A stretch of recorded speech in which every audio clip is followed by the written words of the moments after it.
Buenas tardes. Vamos a hacer la segunda clase que me tocó hacer hoy día. Esta es una clase realmente cortita, pero esperemos que les sea de utilidad. ¿Ya? Se llama Procedimientos con ultrasonido. Ya, entonces, como pregunta abierta, ¿cierto? ¿Por qué usamos ultrasonido para hacer procedimientos? ¿Qué se les ocurre? Ya, seguridad. Ok. Más rápido, ¿cierto? ¿Qué más? Evita errores, ¿cierto? Evita complicaciones, ¿cierto? Entonces, más o menos estamos todos de acuerdo, ¿cierto? De que disminuye el tiempo de instalación, aumenta la tasa de éxito al primer intento. La idea es que el paciente no quede como paciente de acupuntura, ¿cierto? Sino que sea realmente al primer pinchazo, ojalá, y disminuye complicaciones. ¿Ya? ¿Qué les parece esa radiografía, por ejemplo? ¿Ya? ¿Y algo más en relación a qué? ¿Cierto? Exactamente, se ve un catéter venoso yugular y se ve un neumotórax, ¿cierto? Entonces, ¿y qué les parece esta?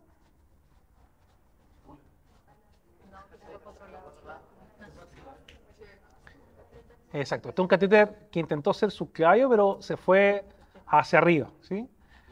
Si bien el catéter es funcional, ya uno puede ocupar ese catéter, es como suena mala cosa tirarle droga vasoactiva al cerebro, ¿cierto? No suena como tan... Sí, uno igual trata de reposicionarlo, pero en teoría igual lo puede usar. ¿Ya? Pero efectivamente son dos cositas o dos errores no tan infrecuentes que uno pudiese haber evitado usando el ultrasonido. ¿Ya? Entonces es por esto que en varias partes el ultrasonido y para varios procedimientos está siendo como el estándar de cuidado, ¿ya? El estándar finalmente que nosotros debiésemos tener para hacer los procedimientos. ¿Ya? Entonces, como todo procedimiento, la idea es que ustedes tengan un plan de acción, ¿ya? Sepan finalmente qué es lo que van a hacer, cómo lo van a hacer y que mientras estén haciendo el procedimiento, si bien pueden pasar algunas cosas no programadas, la idea es que puedan solucionarlo y no que le estén faltando de repente instrumentos que tenían que haber tenido para hacer su procedimiento. Por ejemplo, están intubando y el tubo le quedó muy chico al paciente. Sería mala idea que no hayan tenido un tubo preparado, ¿cierto? Como de emergencia. Entonces, siempre que hagan un procedimiento, su plan de acción debe incluir estas cositas. Una, que el equipo y la preparación sea adecuada. Y equipo, no solamente estamos hablando del ultrasonido, que efectivamente tiene que estar con carga o que tiene que estar enchufado a la corriente, ¿cierto? Sino que además el equipo de salud con el que están trabajando, ya sea la TENS, el enfermero, también tienen que tener idea y tienen que saber cuál es su rol en el procedimiento que ustedes están haciendo, ¿ya? Y por supuesto la preparación que incluye todos los implementos que ustedes van a usar y los que eventualmente no van a usar, pero podrían usar en caso que algo malo pasara, ¿sí? Así que tienen que considerarlo dentro de su preparación, ¿ya? Con respecto al uso de ultrasonido para, para hacer procedimientos, la gracia es que nos permite hacer una evaluación anatómica también del sitio que al cual vamos a acceder. Entonces, nos permite adelantarnos, por ejemplo, a algunas variantes anatómicas que nosotros no conocemos que pueda tener el paciente, ¿cierto? Nos puede también ayudar a discernir cuál va a ser el mejor lado donde va a ser el procedimiento. Por ejemplo, es súper sabido que la paracentesis uno la hace en la fosa ilíaca izquierda, pero muchas veces la gran cantidad de líquido no se encuentra ahí, sino se encuentra en la fosa ilíaca derecha y no hay forma de saberlo, ¿cierto?, si es que no tuviéramos ultrasonido, ¿ya? Por supuesto, tienen que tener un dominio realmente básico del uso de ultrasonido en los procedimientos y una de las cosas importantes que muchas veces olvidamos es la ergonomía. Y con ergonomía me refiero a que ustedes tienen que estar cómodos haciendo el procedimiento y el ecógrafo tiene que ser de ayuda y no tiene que ser algo que les vaya a interrumpir. Pasa mucho de que de repente uno queda con el ecógrafo un poco de lado y el paciente está al frente y uno está mirando el ecógrafo de lado, ¿cachai? Eso no debiese pasar. El ecógrafo siempre tiene que estar, ojalá, frente a ustedes o en vista cruzada con ustedes, ¿ya? Dicho eso, vamos a hablar un poquito de la nomenclatura, ¿ya? Para hacer procedimiento. Vamos a hablar primero de los ejes. Cuando hablemos de ejes, nos vamos a referir a la posición que tiene el transductor respecto a los vasos, ¿ya? O al órgano que ustedes vayan a pinchar. En este caso pusimos de ejemplo los vasos, que es realmente como lo más frecuente que uno hace. Entonces tenemos dos tipos de ejes. El primero va a ser un eje corto, ¿ya? ¿Qué quiere decir esto? Que el transductor se encuentra de forma perpendicular al vaso o a la estructura. ¿Qué imagen nos da el eje corto? Nos da una imagen circular a la pantalla del ultrasonido, ¿cierto? De la pantalla del ecógrafo. Es la imagen que nosotros vemos, por ejemplo, cuando evaluamos aorta, o la imagen que nosotros vemos cuando evaluamos la TDP, ¿se acuerdan? Es la misma imagen, ese es el eje corto, ¿ya? De hecho, yo les puse una fotito, ¿cierto? Que se ve bien redondeado. Entonces, cuando vemos los vasos de esa forma, redondeados, estamos en un eje corto. Por otra parte, el eje largo corresponde a la posición del transductor respecto a la estructura de forma paralela, en el caso de los vasos. Entonces, lo que vamos a ver va a ser una imagen más bien tubular alargada, ¿ya? Como la que se ve ahí. Ya no se ve redondo, sino que se ve alargado y tubular. Una vez visto ya el tema de los ejes, tenemos que hablar de los planos. Cuando hablamos de los planos nos referimos a la posición que tiene el ecógrafo con respecto a la aguja, ¿ya? Entonces vamos a poder tener un procedimiento que lo vamos a realizar en plano. ¿Qué quiere decir en plano? Que la aguja está en paralelo al vaso y al transductor, ¿sí? ¿Qué nos permite esto? Nos permite ver en todo momento el trayecto de la aguja, en todo momento, ¿sí? ¿Lo logran ver? Entonces vemos una estructura anecoica, ¿cierto? Que es en este caso está simulando un vaso, ¿cierto? Y vemos la aguja prácticamente en toda su longitud. Entonces estamos viendo un eje corto o largo. Largo y una aguja en plano, ¿cierto? Perfecto. En cambio acá tenemos un eje corto o largo. Corto, pero logramos ver la aguja, ¿cierto? Por tanto, tendríamos un eje corto, pero también en plano, ¿sí? Mientras que de las técnicas más usadas, ¿ya? De las más usadas, está la técnica fuera de plano. Esta es un poquito más compleja de entender, pero vamos a mostrar un video para que después lo puedan poner en práctica. Entonces, acá nosotros no vemos por completo la aguja, sino que lo que vemos en el ultrasonido es la punta de la aguja, ¿ya? ¿Sí? Esta es como la forma más clásica que te enseñan a pinchar, por ejemplo, cuando uno pone catéter venoso central. Ojo que no estoy diciendo que una técnica sea mejor o peor. Todas las técnicas tienen cosas buenas y malas. Ustedes tienen que hacer el procedimiento con el cual ustedes se sientan más cómodos, ¿sí? Esto solamente le estamos proveyendo herramientas para que sepan que hay más de una forma de hacer el procedimiento. Ojo sí, y ahí puse una señal de atención, ¿cierto? De warning, de que tienen que tener ojo cuando van a ver la aguja fuera de plano. ¿Por qué? Porque puede ser, como en la imagen que ustedes ven a su izquierda, que no estén viendo la punta de la aguja, sino que estén viendo otra parte de la aguja, que puede ser la mitad de la aguja, ¿cierto? O la parte más proximal de la aguja, ¿ya? Y ustedes al ultrasonido van a ver la imagen como se ve la imagen al lado derecho de su pantalla. O sea, van a ver la estructura que quieren, ¿cierto?, pinchar, y van a ver una estructura hiperecoica que simula ser la aguja, la punta de la aguja, pero en realidad es un sector medio o más proximal, ¿ya? Entonces, esas son las cosas que tienen que tener cuidado con este plano, por decirlo así. Entonces, cositas que vamos a requerir cuando hagamos nuestro procedimiento con ecógrafo, ¿cierto? Vamos a requerir un transductor lineal, ¿cierto? Que es el que nos permite pinchar, por ejemplo, vasos, ¿cierto? Estructuras más superficiales. Una máquina de ultrasonido, obviamente. Si el procedimiento es estéril, vamos a necesitar una manga estéril.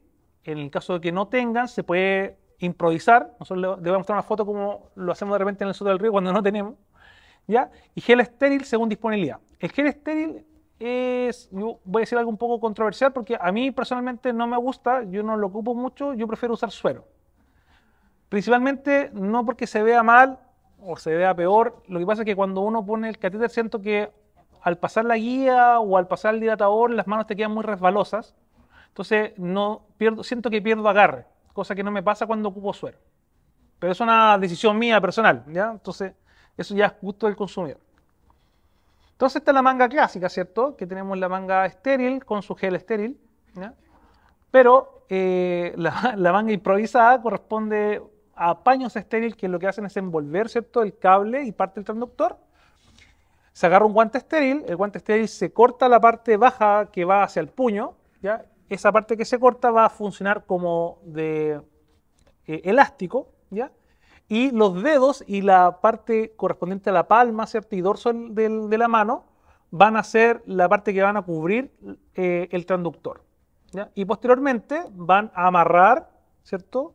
Van a fijar esto con la parte que habían recortado anteriormente. Esa es como una forma de hacer una manga hechiza, por decirlo así. ¿Mm? Entonces vamos a ejemplificar lo que estamos hablando con el catéter venoso central clásico, que es el yugular interno derecho, ¿ya?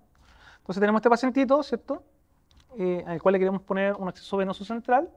Entonces, dentro de las cosas que vamos a hacer es, antes de ir a pincharlo, es saber si tiene alguna variante anatómica o no, escoger qué lado vamos a pinchar o no, porque de repente puede ser que al lado derecho la arteria esté más prominente que la vena está más profunda y sea más difícil de pinchar, y que el izquierdo sea mucho mejor.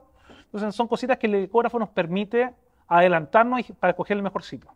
Entonces, ¿en qué eje está viendo el operador? Eje corto, ¿cierto? Entonces, en la pantalla debemos verlo de forma redonda, ¿cierto? Efectivamente así se ve, ¿cierto? Entonces tenemos la vena y la arteria abajo. Eso es realmente estamos a un buen nivel para pinchar. Hay un espacio realmente prudente entre la vena y la arteria, ¿cierto? Y la vena se ve considerablemente grande con respecto a la arteria, así que en teoría debe ser un acceso fácil, ¿sí? En teoría. Entonces vamos al procedimiento. Como les comentaba, de las cosas que tienen que tener listas es tener todo lo que vayan a usar, que ustedes piensen que les puede faltar en caso que tengan una emergencia, tenerlo todo listo, ¿ya? Entonces, siempre preparar la bandeja. El catéter central rara vez, o los procedimientos en general, son rara vez emergentes. Siempre hay un periodo de tiempo que uno puede preparar las cositas, ¿ya? Así que tómense su tiempo a armar su mesita, porque en el caso que tengan una emergencia, de verdad, se van a arrepentir de no haber hecho una buena preparación. Y por supuesto hay que situar el ecógrafo, como les comentaba, en una zona cómoda, ergonómica para ustedes, que les sea fácil de acceder, ¿ya? Entonces, en este caso, el colega está haciendo un central femoral, y ¿dónde puso el ecógrafo? Al otro lado de la cama, de frente a él, ¿sí? Si ustedes van a hacer, por ejemplo, un acceso yugular, por ejemplo, derecho, yo les recomiendo que el ecógrafo lo pongan al lado izquierdo suyo, para que queden de forma, no va a quedar directamente al frente, pero va a quedar un poco en diagonal, pero les va a permitir hacer el procedimiento de forma adecuada. Si va a la izquierda, bueno, al lado contralateral, ¿sí? Entonces, vamos a ver cómo sería pinchar un eje largo en plano, ¿sí? Vamos al video. Entonces, primero se obtiene un eje corto para identificar el vaso que queremos pinchar. Posteriormente se hace una rotación antihoraria para ver, ¿cierto?, el eje largo, ¿cierto? Y posteriormente, como vamos a hacerlo en plano, insertamos la aguja, ¿cierto?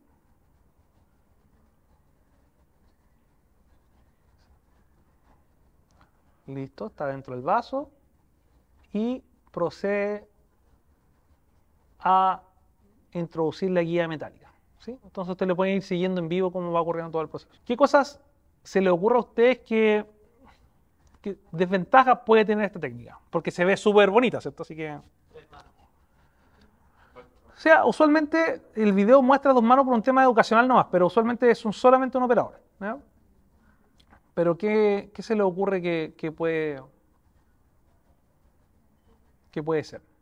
Que puede tener malas técnicas.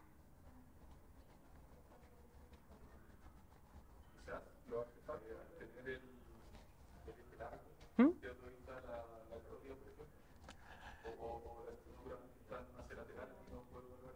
Exacto, esa es una de las cosas, en el sentido de que usualmente las estructuras vasculares sobre todo están muy cerca una de otra, entonces el movimiento para saber si uno está entre una y otra depende solamente de abanicar. Si tú no eres tan precavido y abanicas un poco mientras estás pinchando, puedes cambiarte de vaso sin darte cuenta y no saber que estás pinchando otro vaso porque estás viendo solamente un vaso en la pantalla. ¿Se entiende? Eso es un problema. ¿Se le ocurre algún otro? ¿Algún otro más? Perfecto. El espacio, ¿sí? Como dice, ¿cierto? Hay pacientes que tienen el cuellito efectivamente más corto y muchas veces poner el transductor en eje largo no es posible. Y de hecho, muchas veces el transductor queda una parte de él no en contacto con la piel, ¿ya? Lo cual hace que el procedimiento no pueda hacerse en ese eje, ¿ya? Así que como les digo, sin importar el eje que ustedes cojan, tienen sus pros y sus contras, ¿ya? Vamos al eje corto en plano. Entonces fíjense que identifica la estructura que quiere pinchar, con la aguja bien pegada, ¿cierto?, al transductor, van ingresando. Se ve la aguja en todo momento, ¿cierto? Perfecto. ¿Qué es lo malo que ustedes piensan de esta técnica en particular? ¿Ya? Eso no es tanto problema, pero ¿se le ocurre algo más? Una, exacto. Perfecto. No sabemos, ¿cierto? Salvo que lo hayamos mirado antes, pero en este plano no hay forma de saber cuál es el trayecto del vaso, ¿cierto? Una. Y dos, tampoco sabemos si estamos efectivamente dentro del vaso, ¿sí? Porque como estamos mirando solamente una parte del vaso, podemos estar detrás de este y no estar dentro de este, ¿se entiende? No hay forma de saberlo. Y el más usado, o el que te enseñan usualmente, es el eje corto fuera de plano, ¿ya? ¿Por qué? Porque permite meterse de una forma más agradable, es más fácil en los cuellitos cortos, en espacios más reducidos, ¿cierto? Pero el gran problema que tiene es que no vemos la aguja en todo momento. Entonces, miren qué vamos a hacer. Entonces, buscamos, ¿cierto?, el vaso que queremos pinchar, pinchamos, ¿cierto?, más o menos donde nosotros pensamos que pudiese estar, identificamos la punta, y una vez identificada la punta, avanzo el transductor hasta que la aguja desaparece. Cuando la aguja desaparece, ¿cierto?, avanzo la aguja en busca del transductor, ¿sí? Así hasta que llegue a la estructura que yo quiero pinchar. ¿Se entiende? Entonces, pincho la piel, ¿cierto? Mi transductor va a buscar la punta de la aguja, ¿sí? Una vez que la encuentro, avanzo el transductor hasta que se pierde la punta de la aguja y posteriormente la aguja va a encontrar al transductor. Así hasta llegar a la estructura que quiero pinchar. Hasta encontrar solo, sí. La idea es que tienen que ser bien cuidadosos, por lo que les expliqué anteriormente, de que estar seguro que están viendo la punta de la aguja, una. Y dos, que la punta de la aguja tienen que tratar de verla siempre, ¿ya? O sea, no avanzar a ciegas. Si no ven la punta de la aguja, la idea es que tienen que volverse a buscar la punta de la aguja, ¿cierto? Y hacer de repente avanzar con el transductor distancias más cortas, ¿ya? Con la parte de que puede estar equivocado en la zona que está funcionando, ya sea por detrás o no precisamente dentro del vaso, ¿es más recomendable hacer este corto o largo? Eso, como le decía, todas las técnicas tienen sus pros y sus contras, entonces queda a gusto del consumidor. Yo usualmente, depende de lo que vaya a hacer, pero los catheters centrales usualmente ocupo esta técnica. ¿Puede ser más seguro? Para mí es más cómodo. Lo aprendí así y me siento más cómodo con la técnica. Mientras que, por ejemplo, para las líneas arteriales, prefiero el eje largo en plano. Que son vasitos, por ejemplo, usualmente uno pincha la arteria radial, que es más pequeña, entonces no quieres pasarte, ¿sí? En cambio, las venas del cuello usualmente son mucho más grandes que la arteria radial. Entonces, pero es cosa de gusto, ahí uno tiene que ir agarrando finalmente. Nosotros, como les comentaba, les damos la herramienta para que ustedes después puedan escoger con cuál técnica se sienten más cómodos, ¿sí? Entonces, una vez que pinché, ¿cierto?, el vaso que quería pinchar, paso la guía, meto el dilatador, dilato. Perfecto, comprobamos. Entonces, ¿cómo comprobamos? Con el ecógrafo. Entonces, verificamos, ¿cierto? Pasamos la guía y antes de meter el dilatador, verificamos que la guía efectivamente esté dentro del vaso que queremos pinchar, ¿sí? Ahí tenemos un eje corto y se ve efectivamente una estructura hiperecóica que es la guía metálica que está dentro de un vaso que aparenta ser una vena, ¿cierto? Ahora, ¿qué problema teníamos con esta visión? Podemos estar seguros que está la guía dentro de ese vaso, porque también pudiese estar atrás, ¿cierto? Y no estar efectivamente dentro de ese vaso. Entonces, ¿qué tenemos que hacer? Girar nuevamente el transductor, ¿cierto? Y verlo en el otro plano. Entonces, ¿qué les quiero decir con esto? Que sin importar la técnica que ustedes escojan para pinchar, la comprobación tiene que ser ojalá en dos planos, ¿sí? Lo vemos en el eje corto, lo vemos en el eje largo. De esa forma están seguros que están donde tienen que estar, ¿ya? Entonces, una vez que estamos listos, podemos dilatar. Y como un tip, específicamente para el catéter venoso central, pasa muchas veces que hay centros que no cuentan, por ejemplo, con radiografías de tórax portátil, ¿cierto? Y que el paciente está muy grave y no pueden trasladarlo finalmente a la zona de rayos para tomarle la radiografía, para comprobar que su catéter está bien insertado, ¿ya? Que está en vena. Entonces, si bien ya hicimos comprobaciones anteriormente, comprobamos que la guía estuviera bien puesta, ¿cierto? La seguimos con eco, después verificamos en eje corto y en eje largo. Una de las cosas que uno puede hacer es el llamado test de burbuja. ¿En qué consiste esto? Una vez instalado el catéter central, le podemos instilar una cierta cantidad de suero mientras otro operador pone el transductor cardíaco, ¿cierto? O el de fase en la región subsifoidea, fijándose específicamente en el lado derecho del corazón, de las cavidades derechas. ¿Por qué? Porque acuérdense que los catéteres venosos, ¿cierto? Centrales van a ir, los del cuello sobre todo, van a ir a parar, ¿cierto? A las cavas y la aurícula derecha. Entonces, si yo instilo suero, debiese ver finalmente burbujas, entre comillas, ¿sí? En las cavidades derechas. Si las burbujas aparecen en el lado izquierdo, el catéter está arterial, ¿ya? Si está en el lado derecho, el catéter está bien puesto. Lamentablemente la técnica nos dice si el catéter, por ejemplo, está hacia arriba, ¿cierto? O está muy profundo, pero sí nos dice que está en vena y nos puede ayudar finalmente para saber si es que podemos utilizar ese catéter o no. De todas maneras, después tienen que tomar la radiografía no para comprobar que el catéter esté en vena, sino que esté bien posicionado, donde ustedes quieren que esté, ¿ya? Lo otro que te puede ayudar el ultrasonido, después de haber hecho el procedimiento, es revisar que el paciente no tenga neumotórax. Entonces, por ejemplo, en uno de los centros que yo trabajo, no hay radiografía portátil en servicio de urgencia, entonces lo que hacemos usualmente es poner los catéteres, la gran mayoría con ecógrafo, posteriormente hacemos un test de burbuja y terminado el test de burbuja, miramos finalmente con el transductor si es que hay o no neumotórax.